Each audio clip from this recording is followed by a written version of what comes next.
Hi there, welcome along. It's the Sweet Spot. Bruce Millington and Steve Palmer with the Racing Post's weekly golf show. 4 tournaments to look ahead to, and of course the US Open. We'll recap on that. First of all, though, many thanks to everybody who joined us on the Sweet Spot Live on Sunday for the final round of the US Open. Huge viewing figures, really, really great engagement. Loads of lovely comments, really appreciated all that. It was great to have your company. And Steve, a momentous victory for Sheffield. The second time the Northern City has provided a major winner in 6 years after Danny Willett's US Masters triumph. Matt Fitzpatrick, what a man. Absolutely superb performance. A riveting night. He saw off the excellent challenges of Will Zalatoris and Scotty Scheffler, of course. My question to you is, how many majors do you think Matt Fitzpatrick will win before he's done? He said he was going to win 6, actually, in his media conference afterwards, which was quite, I don't know whether he was toying with the press men, but yeah, he predicted 6 for himself. I think that's quite an ambitious haul, but he's now such a nerd, though, isn't he? He's probably got it all worked out on his computer spreadsheet. He's really analytical, isn't he? Yeah, he might have mapped it out, but yeah, I think now he's added some driver length. I mean, that was the big breakthrough for him, isn't it? He's out driving Will Zalatoris on Sunday. He was out driving Dustin Johnson earlier in the week. He's got this swing speed up. And, he's weakness-free now, I suppose. I mean, the one thing that's always putting me off with Matt Fitzpatrick is this cat-handed chipping technique. As a snobby purist that I am, I find that hard to watch. And, I'd be much more inclined to back him if he didn't do that. But aside from that slight chipping issue, you could say he's weakness-free now. He's added that length because that was his significant problem.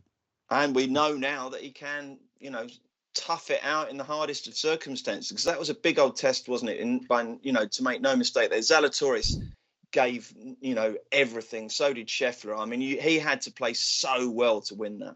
Yeah, 17 greens in regulation when going out with the lead on Sunday. I mean, that was a phenomenal ball striking performance because he missed a lot of short putts. I mean, he could afford to miss short putts because he was Faldo-esque from tee to green, wasn't he? I mean, this is it. He's perhaps turning into the new Nick Faldo. I mean, to answer your question, I skirted around the issue. I think I'd probably go for 2 if you put a gun to my head. I think he'd probably win 2 majors. There's a big chance last week given his course history. He's very popular in the market at 20. He has a general 25-1 chance. This is like a shock victory because he had that course win, and it seemed to give him that real inspiration and belief, didn't it? Because he was unbeaten at the US Amateur. He finished 3rd in the stroke play element of that tournament, and then won the match play element. So he feels like the king of Brookline, and rightly so. But also, obviously, his 2022 form just, generally has been absolutely superb as well, hasn't it? So as Absolutely. you say, it's hard to see any flaws in the fella's game. Yeah, he had 7 top 10s on the PGA Tour coming into that. So that consistency has finally got the reward. I mean, it wasn't a total disaster for us because we've tipped him for the DP World Tour rankings at the start of the year on the basis that he would get this bumper check in the US Open. And he's certainly got the bumper check. He's played in 1 DP World Tour ranking event, and he's won it, and he's 3rd in the rankings. It shows how important those big events are in the DP World Tour. Every cloud. And just one more thing. I mean, that bunker shot from 18 behind the Isle of Grass was just absolutely astonishing. I think at the time when we were doing Sweet Spot Live, we didn't quite appreciate how difficult it was, but it was an astonishing shot, wasn't it? It will go down in history, as Will Zalatoris said. I mean, Will Zalatoris was, his jaw dropped when Fitzpatrick pulled off that shot. Fitzpatrick is a really fast player, and he said in that situation that helped him because he said if he'd had time to think about how hard that shot was, he might not have pulled it off, but he just got straight in there. He said he let his natural ability take over and let it flow, and he didn't mean to aim that close to the flag. He said he was aiming further left.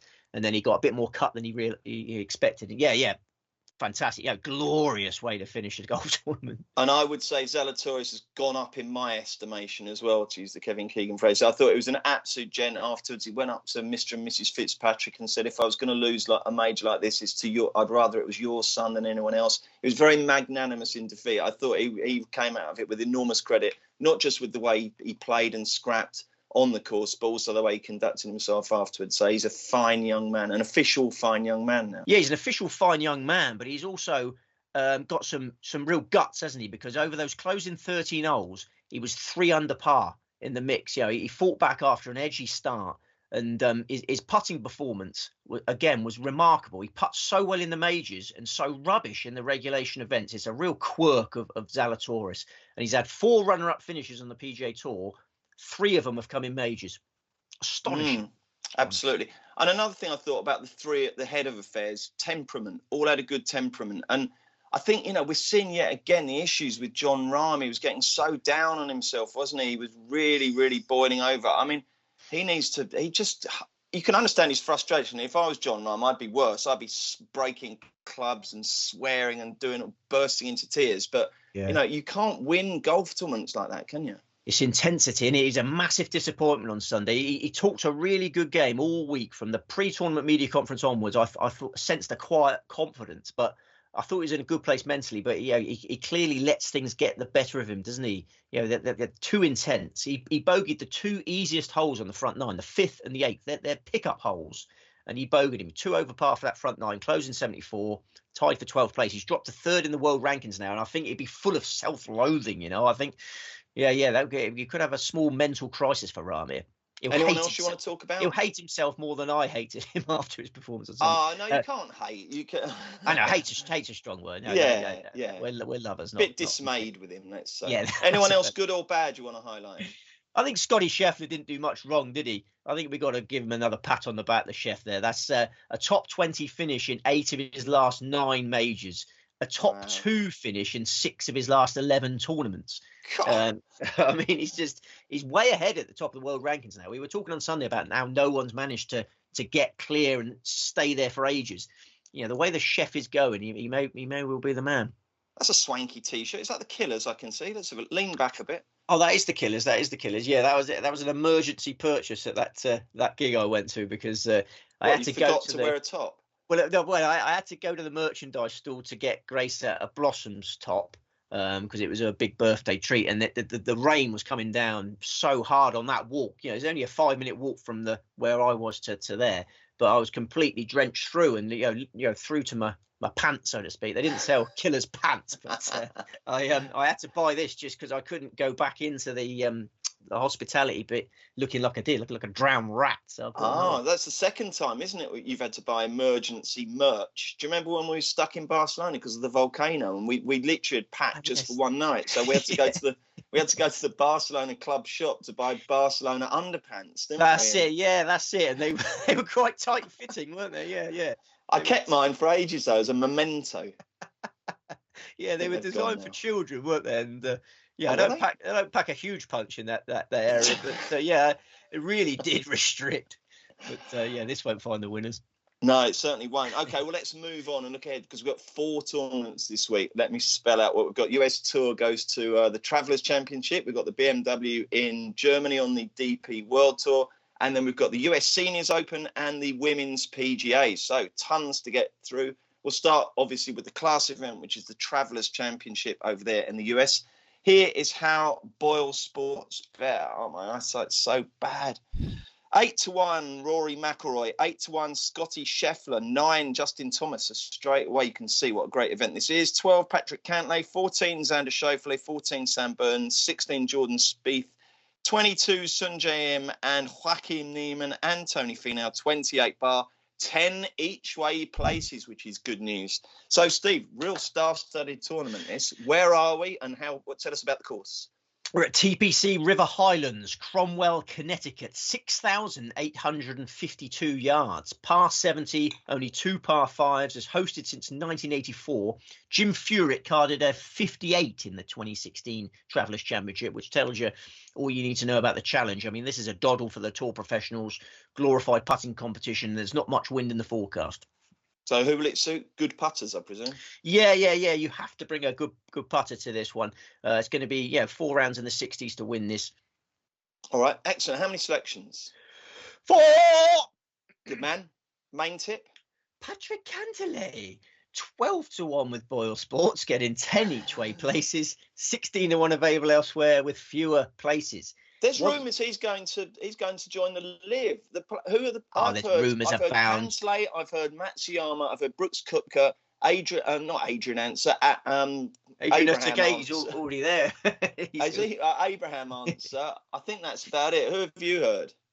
Well, I mean, yeah, the rumours are abound, aren't they? But as Xander Schauffele said the other day, he's not seen anyone go yet that's moved the needle for him. Schauffele wants to play against the best players. He said the needle hasn't been moved. Well, DJ obviously is one, isn't he? Come off it. I mean, let's not kid ourselves here.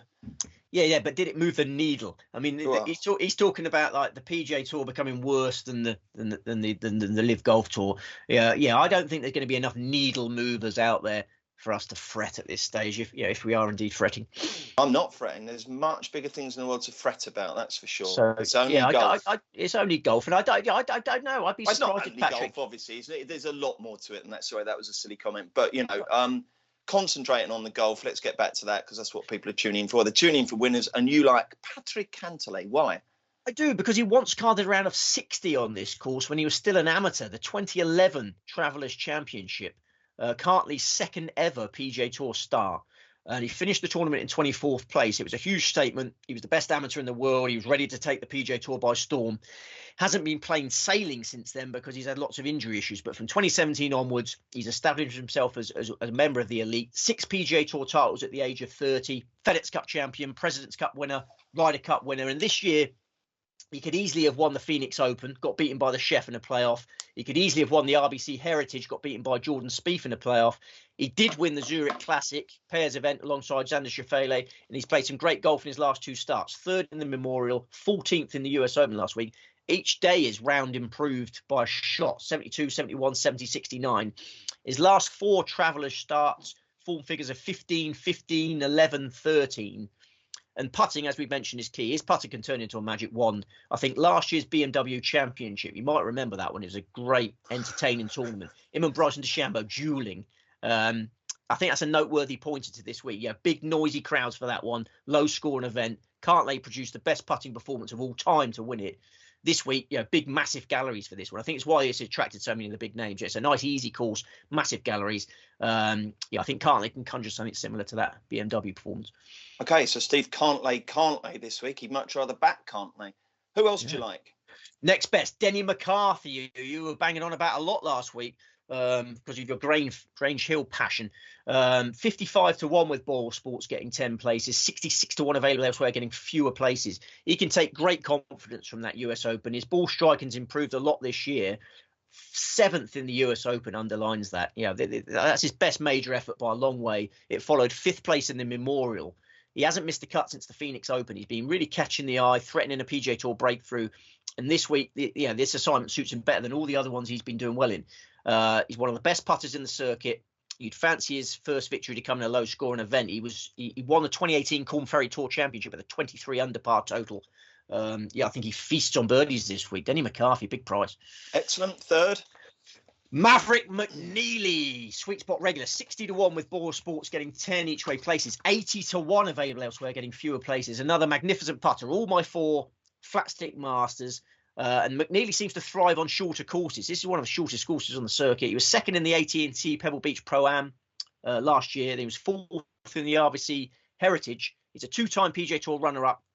I think he's certain to shed that maiden tag at some stage. Former world #1 amateur. All the best form he's got on the PGA Tour has come on Poana greens. Pebble Beach, Silverado, Riviera, Torrey Pines. He gets his favourite surface again this week. Excellent. Who else do you like? Who's the final tip?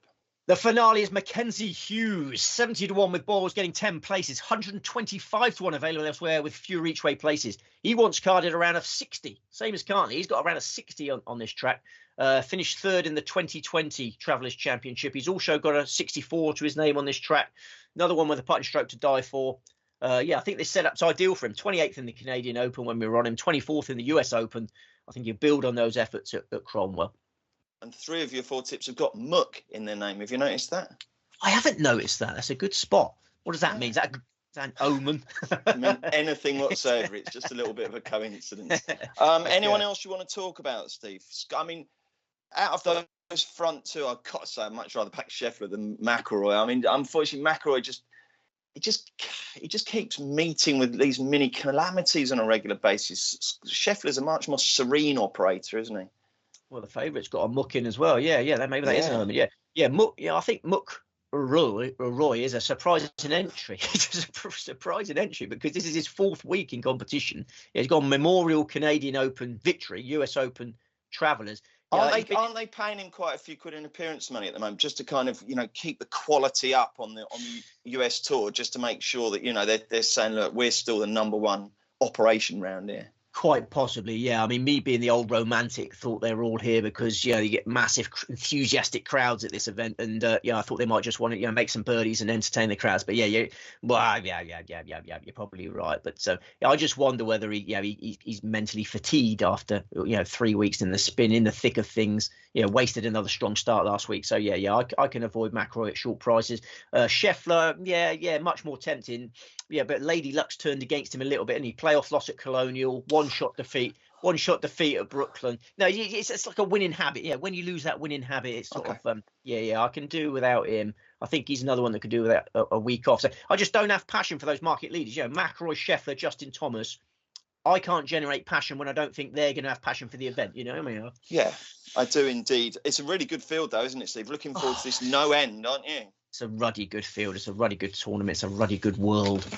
It is, isn't it? Let's move across to the BMW International next, which takes place somewhere near Hamburg. Here are Boyle Sports prices. They offer 8 places here. So 10 in America, 8 here. So if you want your transatlantic doubles, there's every incentive. And Billy Horschel is a clear favourite, one of the stars of the US Tour. He's coming over for this. He's 10-1. I wonder if you'll see any of his West Ham mates on the way over. He's very good mates with Nobes, isn't he? He might have a little game with Nobes, perhaps. Maybe. 16 Louis Oosthuizen, 20 Sergio Garcia. Blimey, a couple of defectors to the live are at the top of the market there. Thomas Peters is 20, so's Jordan Smith, 20 Bernd Wiesberger, 20 Ryan Fox, and then it's the usual DP World Tour faces, 22 Rasmus Højgaard, 25 Bobby McIntyre, 28 Victor Perez, 30 Oliver Becker. Tell us about the venue. Golf Club München Eichenried, Munich, Germany. 7,284 yards, par 72, 4 par 5s. It's hosted 24 times. So, course form students can have a field day. Most recently, 2013, 2015, 2017, 2019. Flat, straightforward parkland layout. John Daly, one of our favourites, reached 27 under par in 2001. You got sunny, windless skies this week. So, both sides of the Atlantic, birdie fests. I thought sunny, windless was a player. I thought you were going to mention something. South African centre forward. Yeah, no. Yeah. With loads of birdies. Do you like birdies? We all like birdies. Love them. How many tips? 4. 4 again. 2 4-pronged assaults. Without further ado, your main selection is Jordan Smith. 20-1 with Boyle Sports, getting 8 each way places. 22-1 available elsewhere with fewer places. He's gone up a level this year in terms of consistency. He's never been happy with his equipment. He's delighted with the team he's got around him now. Recently married, turns 30 in November, banking healthy checks on a regular basis. 12th in Abu Dhabi, 9th in Dubai, runner-up in the Raz Championship, runner-up at Pecanwood, 10th in the European Open last time out. I think this solidity will turn into a trophy at some stage fairly soon. A bit like Fitzy, actually, consistently on leaderboards. I think the reward will come. He led going into the weekend of the European Open. He was disappointed to finish 10th there. He's only had 1 European Tour title. It's a frustratingly low total for a player with his ball striking ability. He's always been one of the best ball strikers on the DP World Tour. I just think he's in the right frame of mind at the moment to end this victory drought soon. His game's in terrific nick. He's going to get back to winning ways, and it may well come in Germany, because Germany was the scene of his maiden title, the 2017 European Open. He came close to success in Germany in the 2019 BMW International at the same course being used this week. He led after 3 rounds. He finished 3rd. There's clearly something about Deutschland that gets Smithy going. Okay. Who's the next best? Next best is Richard Mansell. Another. You like him, don't you? I do like him. 33-1 with Boyle Sports, getting 8 places. 45-1 available elsewhere with fewer places. 2 Englishmen head the assault. An improving 27-year-old, one of the best ball strikers on the circuit, like Smithy. Those 2 real flushers. Putting's been holding him back, but he's got a new putting coach. He recruited a new putting coach a little while ago, and the signs are really positive. His short game stats much sharper lately, getting some excellent results. His form figures in his last 6 regulation DP World Tour events: 30, 26, 8, 23, 9, 3. That third place finish came in the European Open in Germany. He missed the cut in the US Open last week. No disgrace in that. First stateside major, good learning experience. I expect Nigel to get straight back in business on the DP World Tour. So we've got Jordan Smith and Nigel Mansell. They've both got F1 connotations, haven't they? Through you've got Richard Mansell through Eddie Jordan and Nigel Mansell. Let's see if we can get an F1 theme out of the next person. If it's Nicholas von Dellinghausen, I think we might struggle. Con, who is it? I think you got your work cut out. It's Hurley Long, who is 80-1 with Boyle Sports. There's a long home straight at Monza, isn't there? Yeah, I suppose so. Yeah. No, we've blown it. 80-1 with Boyle Sports getting 8 places, 90-1 available elsewhere with fewer each way places. He's a sweet spot regular. There was lots of chuckles. We just had some chuckles. There was lots of chuckles when I started tipping Hurley Long at like really enormous, crazy prices. I don't think anyone's chuckling now. No, they're not. Hurley Long has proven. Try not to. Like a goldfish there. Yeah, I was trying to look solemn. Go on. Goldfish do look pretty solemn. It's not. Yeah, they do. Well, you would do, wouldn't you? I mean, Christ, what a rubbish life. Just you're in that. It's not that bad, is it? Because you've got little tank all the time, aren't you? Second memory though. That is an amazing life, isn't it? Every new corner. Yeah, you've forgotten. Yeah, it. Every 8 seconds they fit. Well, that's what they know that. How do you know that? I don't know how they know that. Anyway. How do they? There must have been one that just spilt the beans. I taught one that spoke. I was like, yeah, how do they know? It winds me up. People say these things. Yeah, How the I know. frig do they know that? I know. But nobody's chuckling now. Nobody's chuckling. No, they're not. Hurley Long has proven himself at this level. 3rd place in the Ras Al Khaimah Classic, 2nd place in the Kenya Open, 6th place in the British Masters, 10th place in the Dutch Open. This is an improving 26-year-old German licking his lips about teeing up in Munich this week. He's won on the Challenge Tour. I think he's good enough to win on the DP World Tour. He's the pick of the Germans for me. And finally, Nicholas Norgard Muller, 70-1 with Boyle Sports getting 8 places. 80-1 available elsewhere. Danish powerhouse. The Hogard brothers have been getting all the attention from Danish golf fans, and everyone bangs on about the Hogard brothers, and obviously I love the Hogard brothers, but Nicholas Norgard Muller is not far behind in terms of talent. Really promising player. He's a 30-year-old, immense length. He won a Nordic Golf League event when he was still a teenager. He's a three-time champion on that circuit. He played well on the Challenge Tour last year. Now he's clearly settled in on the DP World Tour. His last 3 starts, 31st in the Dutch Open, 10th in the European Open in Germany, 9th in the Scandinavian Mixed. This is a player I've had my eye on for a while. Been desperate to back him, but he hasn't done enough. But now the time has come. Nicholas Norgard Muller. I think the Danes might win the World Cup, 33-1. Well, if there was a blimmin' golf World Cup, they would have a very good chance, wouldn't they? Yeah. I'm talking about the football one. Yeah. Sorry, it's a shame, isn't it, by the way, that we're not in the midst of a football World Cup now, isn't it? Don't you think? Yeah, we could do with that, couldn't we? Yeah, Mash is all excited about this Christmas World Cup. He thinks it'll work out well. If you're not a big fan of Christmas, which I'm not especially, it can sort of replace Christmas a little bit, can't it? What don't you like about Christmas? Oh, just the high expectation levels everyone has, The Danes. Yeah, I'll have a look at that. Is Jensen still the midfield schemer? Johnny Jensen, no, he's not. Let's have a quick chat about the market leader in Germany, Billy Horschel. I think he's come over to mainland Europe and won tournaments before, hasn't he? Very much so, John. Yeah, the flagship event. Dear, okay. Sorry, mate. I normally try and mute myself when I cough. I don't know if you ever noticed. You sort of see my finger coming onto the screen. No, you didn't get your finger out quick enough. He's the highest ranked player in the field, and he won the BMW PGA Championship last year. So I mean, he's definitely a runner, but he's a course debutant. Can he not just outclass these though? Is he up for it? I mean, you talk about appearance fees. I guess BMW might have thrown him a few quid as well. I just thought he was too short. Yeah, I'm much more attracted by the others. Lou Eustace is a Live Golf defector. I mean, the Live Golf defectors have lots of difficult questions coming their way this week. Will they be allowed to play on this tour for much longer?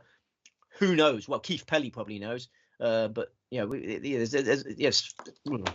dropped to the top of my pen there. I just think the Live Golf defectors, you can sort of, their minds all over the place at the moment. So I mean, while you are doing that, I can talk, because Keith Pelly, obviously the supremo of the DP World Tour, has got a difficult question to answer, hasn't he? Because obviously the USPGA have banned the Live defectors from their common or garden events. They can still play in the majors, but the DP World Tour is struggling for star names. There's no doubt about it. So if they were to say, look, there's only 7 more of these Live tournaments, when you're not playing in them, you can come and play with us. It would certainly add luster to those fields, wouldn't it? But then I suppose, the Jordan Smiths and the Bernd Wiesbergs who ply their trade every week might be saying, well, hang on a sec, that's not fair. So there's going to be all sorts of kerfuffles and shenanigans, isn't there, to come before this is resolved? There are, and I think it depends a lot on the details of that strategic alliance between the PGA Tour and the DP World Tour. There's a lot made of that when it was announced a year or so ago.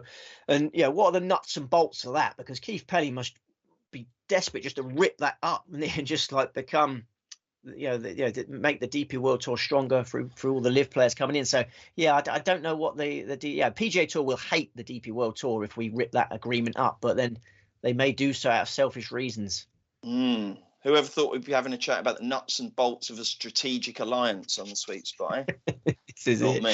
This is what they come to see. Well, where should we go next? Should we do the Women's PGA Championship next? We better, don't we? Ladies first, if we're allowed to say that at least. Right.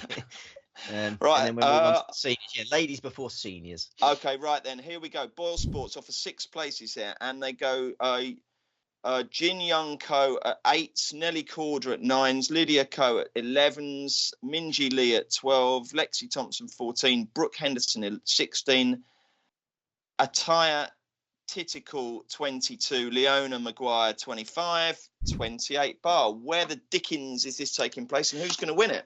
We're at the Blue Course at Congressional Country Club, Maryland, where Rory McIlroy famously won his only US Open in 2011. Staging its first lady major this week. It's had a massive redesign since then, actually, so it's a totally different course. Nobody in the field will know it. It's a recent redesign. Nobody in the field will have any course knowledge. And who's going to win it? Sorry, you threw 2 questions at the same time. I'm still a bit hazy from the US Open, so can't handle more than one question. But Did you go straight to bed after? What was your gap between us coming off air at about midnight or whenever it was and you going to bed? An hour and a half, actually. Oh, that's a long time. Yeah. I had a quick tincture, I must admit. I did have a quick glass of red and just a little reflection and a sort of period of silence, because it does take it out of you, all that chat. Oh, absolutely. Yeah. No, I had a couple of cans, and then funnily enough, I had an eaten mess after that. Oh, lovely. Yeah, because there was some puddings left over from the barbecue. And, how nice. So, yeah, strange combo. So it was quite late going to bed, but but I was up the next day attacking these golf tournaments.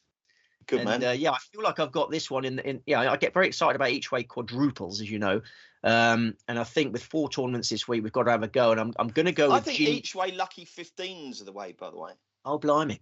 Because if you're betting at big prices, which you always are in golf, even if sort of one gets placed, it can repay quite a fair bit of your outlay. And I think I know you go for gold with your each way quadruple, but I like a little each way lucky 15. So who's going to be the lady that carries our hopes on this leg? Well, the thing is, Boyle Sports have got this lady as favourite, and other firms have not got her as favourite. And but you get more places with Boyle Sports, of course. It's Jin Young Ko, who 8-1 with Boyle's getting 6 places, 11-1 available elsewhere with fewer places. She's just had a much-needed week off. She's like the Sung Jae-im of the LPGA Tour. She likes to play a lot. These Koreans have got a great work ethic, it seems. But she sensibly skipped the Major Classic last week to freshen herself up for the PGA. Most of her rivals played in that one. I just think Ko is a little bit more fresher and be sharper for this. Nelly Corder, much respected in the market. She's just easing her way back into competition after a long injury layoff. She had a blood clot in her right arm. She was good last week, surprisingly good. But I prefer Ko at the prices. I make this a Ko v Ko contest. Lydia Ko, I think, is the main danger to Jin Young Ko. But I only want to have one bet, and I think Jin Young is the better bet. 2-time major champion, prolific winner in the LPGA Tour. She's won 6 times in the last 12 months, so averaging a win every couple of months. I think we should all be toasting Jin Young Ko with a gin on Sunday night. Let's drink some gin. Of course, I forgot. Yeah, once you do the course details, I ask you how many selections. That's why you paused. Sorry, man, I didn't come in. That's all right. No correct. Worries. So it's just what the answer is 1, is it? The answer is 1. Yeah, we're going 4-4-1-1. Okay, mate. Brilliant. A 4-4-1-1 formation. That is a genuine formation. That is a formation. Yeah, absolutely. What a Southgate. Boring. When you said much needed earlier, I cannot hear the phrase much needed without thinking about, do you remember that really rubbish golf advert they used to have? I think it was just for it was one of those generic adverts that you get for eggs or whatever, but it's for Welsh golf. Yeah, and it was four lads on this very picturesque sort of windswept links, and at the end of it, they're having a beer, aren't they? And one says, "Have you got your lesson on Monday?" and the bloke goes, "Yeah," and he goes, "Much needed," and they all fall about laughing. It's they roar with laughter, don't they? Don't they? Yeah, just It's the funniest thing of all time. So I'd love to be that happy. I mean, just to get imagine finding that funny. Wouldn't that be great? You know, so I mean, you'd probably watch Mrs. Brown's Boys and just fall apart laughing, wouldn't you? Wouldn't it be great to be like that? You know? Yeah, I do envy people like that. That was a good advert. It was. It was. Right, one to go, jockeys, and it's the US Senior Open. It is. I don't think we've got prices from Boyle Sports yet, but by the time you are watching this, I'm sure there will be some. So talk about where the course is, and then you can take us through your fancies. I'll admit I don't know how to pronounce this one. It's either Saucon Valley, but I think it's more likely to be Saucon Valley. Have you heard of that? It's in. How do you spell it? Saucon.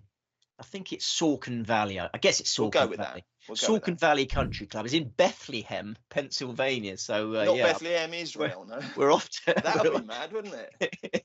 There's probably not enough accommodation, is there, to host a major tournament? They'd all have to sleep in mangers, wouldn't they? But anyway, go on. Yeah, well, we're off to Bethlehem. So let's hope the Lord is on our side. It's the Pennsylvania version, 6,798 yards from the tips. So it's quite long for the seniors, par 70. Yeah, this would be the event where pars mean the most this week. Okay. How many? Well, we know how many selections, don't we? Just the one, yeah? Just the one, yeah. Would you like What's to know his name? His name is Jim Furyk, who also already got a mention on this podcast for his Travelers Championship heroics. But yeah, Jolly Jim is teeing up in his home state this week. The whole of Pennsylvania will be out to support him. I've had a look at some of the promotional material for this tournament. Yeah, it's $50, and there's lots going on. It's a good package, and you get right in the heart of the action. They've got like a tent right in the heart of one of the holes. You read up on it; it's amazing. So I think. What? So you have to drive over the tent, do you? It's yeah. I wish I hadn't said anything now because I don't know the nuts and bolts. If we can still bring that into play again. Sounds good. Yeah, $50. That sounds brilliant, doesn't it? Yeah, if you're in the Pennsylvania region this week, get down there. It's a really good value package. Jolly Jim. Everyone loves Jolly Jim. Pennsylvania haven't produced many great golfers. They got one in Jolly Jim. He loves the US Open. He won the US Open in 2003. He's finished second 3 times in the US Open not long ago, 2016. He was second in that one. So he was always going to be a serious threat when switching to the senior US Open. He's played it once and he's won it once. He won it by 3 shots last year. He's the defending champion. I think Why he's going to rate. Is he 33s then? Having a quiet year, having a quiet year, but I think he'll raise his game for this one, and this will get his competitive juices flowing. He's 52 years of age. It takes a lot to get your juices flowing at 52, and he's gonna raise his game for his favourite event. He's been on a reconnaissance mission. He was the first player to go for a practice round at Saucon Valley. He was there a month ago preparing for this tournament. He had a round with Mike Wood, the director of golf at Saucon Valley, picking his brains on the way round. I think that shows that Furyk's taking this very seriously. He was top senior last week for us in the proper US Open. I think he's going to win the senior version. No, who else is in it? Who's up there at the top of the market? Is it Stephen Alker? Seems the top. He wasn't much as a normal tour pro, was he? But he's come into his own as he's got older, hasn't he? It just goes to show, doesn't it? Yeah. I mean, you what does it go to show? Well, you never give up on your dreams. You can become something late in life. You might be a complete nobody for 45 years, and then suddenly, you know what I'm saying? I suppose it does go to show that. Yeah. Is he one of the dangers? Would you say? Well, he's your tournament favourite. And then Padraig Harrington. I fear Padraig Harrington. I'm expecting big things from him as a senior. I just want one investment, and I'm going to take my chance on the big price there. Yeah, you were surprised by the price, and as was I. As was I. Is David Toms in it? Yeah. DT. I love the old DT. Okay, Brilliant. Thank you very much, Steve. 4 tournaments. So let's quickly recap all the selections. We'll start with the Travelers Championship. Patrick Cantlay, Denny McCarthy, Maverick McNeely, Mackenzie Hughes. BMW International Open. Jordan Smith, Richard Mansell, Hurley Long, Nicholas Norgard Muller. KPMG Women's PGA Championship. Jin Young Cole. And US Senior Open. Jim Furyk. Brilliant. Okay, so all those tournaments start on Thursday, but obviously the German one starts at the crack of dawn, so get your bets on by Wednesday. You did touch upon the fact that you'll be going for a face splitter. So who's that? What's that going to take the form of? Patrick Cantlay, Jordan Smith, Jim Furyk, Jin Young Ko. You have a £5 each way quad, and then you've done it. Even a 50p each way quad would do it, wouldn't it? It would Let's do work a lot. that out. Do a lot. Well, if Furyk's going to be, let's say he's 25s, 50. That's 12. That's 13 quid on Co. She's what price is Co? She's 8, isn't she? I can tell you, to win $1 million, you need £6 each way. Okay, well that's the best way of doing it. £6 each way wins you $1 million, so 60p each way costs you £1.20, and that wins you 100 grand. So why not, eh? That'll keep the wolves from the door. It certainly will, Steve. Anything exciting coming up between now and us convening next? I don't know whether you can call it exciting, but it's my birthday on Sunday. I'm 44 on Sunday, so yeah. All the fours. We've got 4 golf tournaments. I'm 44. Maybe the Lord will show me some mercy and have 4 golf winners. What have you got on your birthday? I'm sure there's something in there. Love and affection. Yeah. Yeah, have you not asked for any material goods? No, I don't. I'm not a fan of material goods. Love and affection, and stake money. That's all I mean. Yes. Okay, Steve. Well, brilliant stuff. Thank you very much indeed. As always, thank you so much for watching. Thanks to our brilliant producer, as always, the lovely Will Carey. We are back next Tuesday for another sweet spot where we will be previewing the John Deere Classic and the Irish Open. And I can reveal that on Sunday week, Steve and I will be back for another sweet spot live as we commentate and bring you all the latest betting moves and news, plus special guests on the final round of the Irish Open. So we'd love you to join us. For those in the meantime, bet sensibly, have a great week, enjoy the sunshine. We'll see you next week.